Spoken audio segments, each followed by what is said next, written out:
స్థాయికి నాకు జ్ఞానాన్ని ప్రసాదించిన మా గురువులందరినీ ఈరోజు స్మరించుకుంటూ, పిల్లలు ముందుకు వెళ్ళాలి, చక్కగా ఎదగాలి, దేశం లెవెల్లో మన పిల్లలు చక్కగా అభివృద్ధి చెందాలి అని ఎప్పుడూ కోరుకుంటుంటాం. కలాం గారు కూడా ఎప్పుడు ఇదే మాకు చెప్పేవాడు. మన పిల్లల్లో చాలా శక్తి ఉంది, పొటెన్షియల్ ఉంది. ఆ పొటెన్షియల్ని మనం బయటికి తీసుకురావాలి. దానికోసం మనమంతా తపన పడాలి అన్నది ఆయన భావన.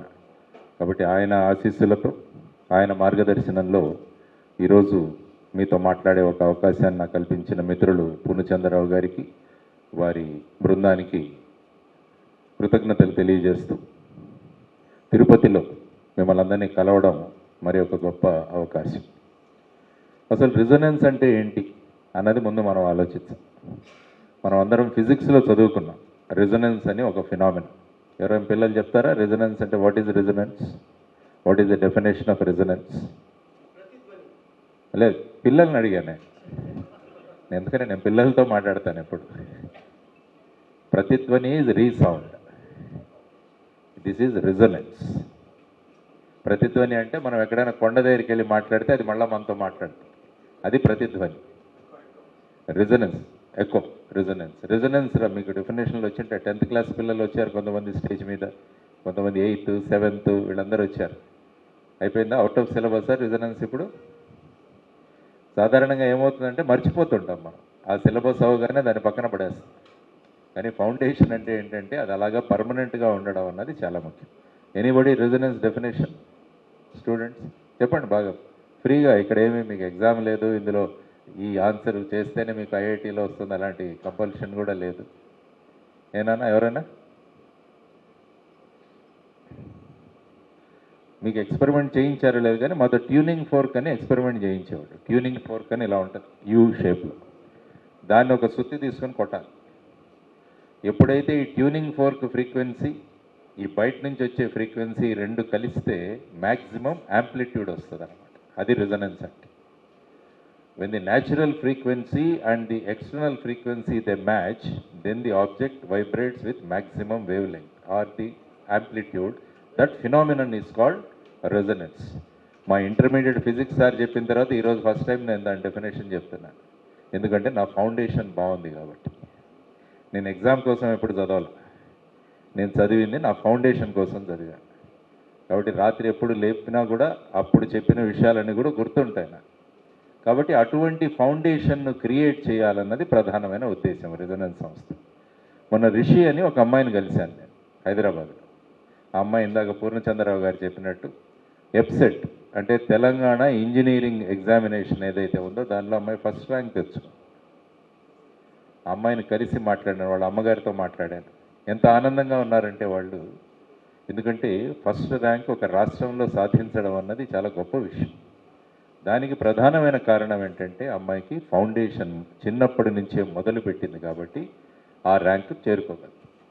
అందుకనే an early bird catches the worm అంటాం మనం ఇంగ్లీష్లో. మీరు చూసుకుంటే ఏదైతే పక్షి త్వరగా మొదలవుతుందో ఇంటి దగ్గర నుంచి అది ఖచ్చితంగా తిండి సంపాదించుకుంటుంది అన్నది ఆ సూక్తి. కాబట్టి త్వరగా మొదలు పెడితే మనకు సక్సెస్ అన్నది వస్తుంది అన్నది ఒక కాన్సెప్ట్. అందుకనే మేము ఈ మధ్య రీసెంట్గా లీడ్ ఐఏఎస్ జూనియర్ అని ఒక చిన్న కోర్స్ ఒకటి స్టార్ట్ చేశాం. అంటే అది 6వ తరగతి నుంచి పిల్లలకు మొదలుపెట్టారు. అంటే ఆన్లైన్ కోర్స్. అందులో నేను మెంటర్ చేస్తుంటాను. ఎందుకంటే పిల్లలకు త్వరగా దాన్ని పరిచయం చేస్తే ఏమవుతుందంటే వాళ్ళు త్వరగా దాన్ని నేర్చుకుంటారు. ఎందుకంటే ఈ ప్రస్తుతానికి కాంపిటీషన్ ఏంటంటే నేషనల్ లెవెల్లో ఉంది. మా నాన్నగారు ఇంటర్మీడియట్ అప్పుడు పియూసీ అనేవాళ్ళు అనుకుంటాను. అది చేసినప్పుడు అందులో వచ్చిన మార్కులు బట్టి ఎంట్రన్స్ ఇంజనీరింగ్లో సీటు దొరికింది. మా నాన్నగారు జేఎన్టీయూ అనంతపూర్లో చదివారు. అప్పుడేం లేదు, వాళ్ళు పీఈసీలో బాగా మార్కులు వస్తే డైరెక్ట్గా వాళ్ళకి సీట్లు ఇచ్చేసారు. అదే నా జనరేషన్ వచ్చేసరికి ఎంట్రన్స్ ఎగ్జామ్లు వచ్చాయి. 2 ఎంట్రన్స్ ఎగ్జాములు జరిగాయి అప్పుడు. ఒకటి ఐఐటి ఎగ్జామ్, రెండవది వచ్చేసి ఎంసెట్ అనేవాళ్ళు, అంటే ఇంజనీరింగ్ కాలేజెస్కి ఎగ్జామ్. ఈ 2 ఎగ్జామ్స్ ఉండేవి. తర్వాత బిట్స్ పిలానీలో అప్పుడు ఇంటర్మీడియట్ మార్క్స్ మీద మాకు సీట్ ఇచ్చేవాళ్ళు. అది మా జనరేషన్ వచ్చేసరికి. అప్పుడు ఇంజనీరింగ్ ఎంట్రన్స్ రాశాను, ఐఐటి ఎంట్రన్స్ కూడా రాశాను. అప్పుడు ఐఐటీలో నాకు రాలేదు. దానికి ప్రధానమైన కారణం ఏంటంటే నేను ఎక్కడ ఫౌండేషన్ చేయలే. దానివల్ల ఐఐటీలో రాలేదు, కానీ ఎంట్రన్స్ ఎగ్జామినేషన్లో సీట్ తెచ్చుకున్నాను. దానివల్ల ఆర్ఈసీ వరంగల్లో వచ్చింది నాకు సీట్. అదే మా అబ్బాయి జనరేషన్ వచ్చేసరికి వారు చెప్పినప్పుడు 40 ఎగ్జామ్స్ వచ్చాయి మొత్తం. ఐఐటి, ఇంజనీరింగ్ ఎంట్రన్స్, తర్వాత విట్, తర్వాత ఎస్ఆర్ఎం, బిట్స్, ఇలా రకరకాలుగా ఎగ్జామ్స్ ఉన్నాయి. ఇవన్నీ కలిపి 40 వచ్చాయి. కాబట్టి మారుతున్న కాలాన్ని బట్టి విద్యార్థుల యొక్క టాలెంట్ను పరీక్షించడానికి వాళ్ళు ఉపయోగించే సాధనాలు మారిపోతున్నాయి. కాబట్టి సాధనం ఏదైనా కావచ్చు, వాళ్ళు ఎటువంటిదైనా పెట్టచ్చు, కానీ మనలో మెటీరియల్ ఉంటే, మనలో ఫౌండేషన్ ఖచ్చితంగా ఉంటే ఏదైనా మనం సాధించవచ్చు అన్నది ఒకటి.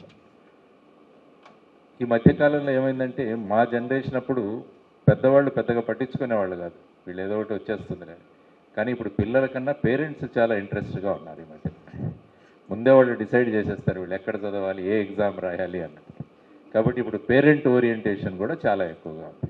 కాబట్టి ఇటువంటి పరిస్థితుల్లో ఏం చేయాలని ఆలోచిస్తే, ఉదయం ఎయిర్పోర్ట్ నుంచి, బొంబాయి నుంచి వచ్చాను నేను.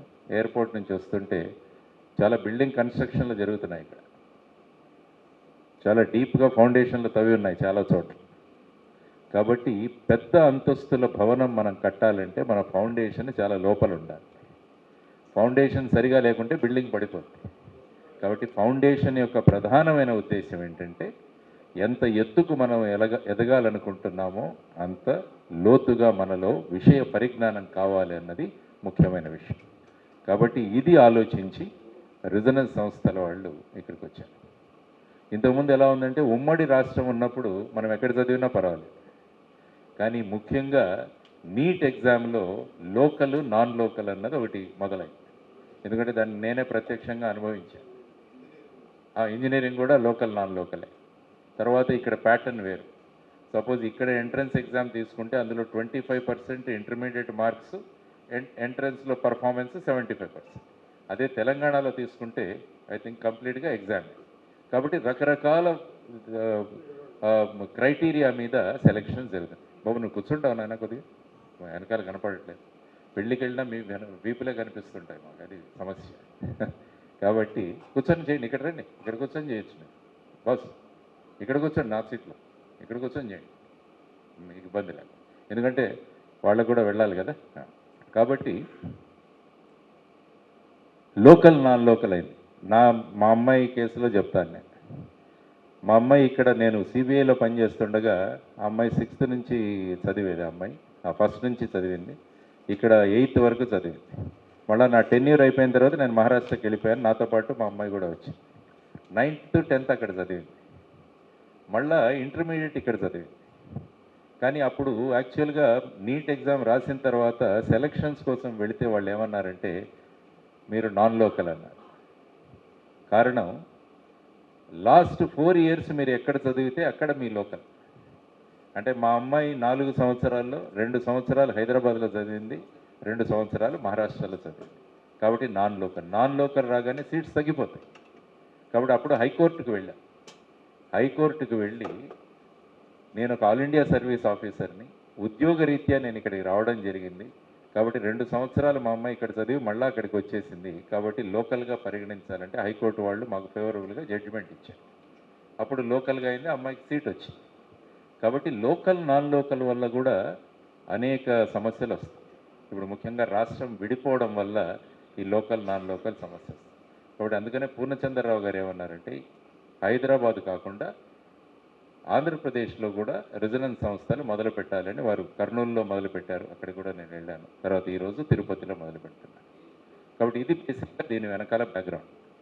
కాబట్టి ఫౌండేషన్ అన్నది చాలా ముఖ్యమైన విషయం. అది కాకుండా ఫౌండేషన్ కూడా వారు చెప్పినట్టు ఐ థింక్ 3 రోజుల, వారంలో 3 రోజులు ఆన్లైను, ఆఫ్లైను 2 కోర్సెస్ కూడా ఆఫర్ చేస్తామని అన్నారు. ఎందుకంటే ఈ జనరేషన్ పిల్లలు చాలా షార్ప్గా ఉంటారు. యాక్చువల్గా మీరు చూస్తే పిల్లల్లో వాళ్ళ వయస్సు కన్నా కూడా వాళ్ళు నేర్చుకునే కెపాసిటీ చాలా పెరిగిపోయింది ఈ మధ్యలో. కాబట్టి ఆ టైంను కనుక వాళ్ళు సక్రమంగా వినియోగించుకుంటే ఏమవుతుందంటే వాళ్ళు ముందుకు వెళ్ళడానికి మంచి అవకాశాలు ఉంటాయన్నది నేర్చుకోవాలి. కానీ అవకాశం ఇవ్వాలి. అదే చెప్పాను, వాళ్ళలో ఉన్న ఫ్రీక్వెన్సీ ఉంది, బయట నుంచి వచ్చే ఫ్రీక్వెన్సీ ఎప్పుడైతే బ్రహ్మాండంగా ఈ 2 మ్యాచ్ అవుతాయో అప్పుడు వాళ్ళ పర్ఫార్మెన్స్ బ్రహ్మాండంగా ఉంటుంది. అదే రెజొనెన్స్.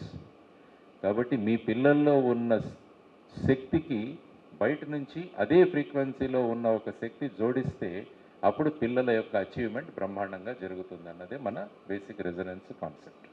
కాబట్టి ఆ విధంగా ఈరోజు చేయడం జరిగింది.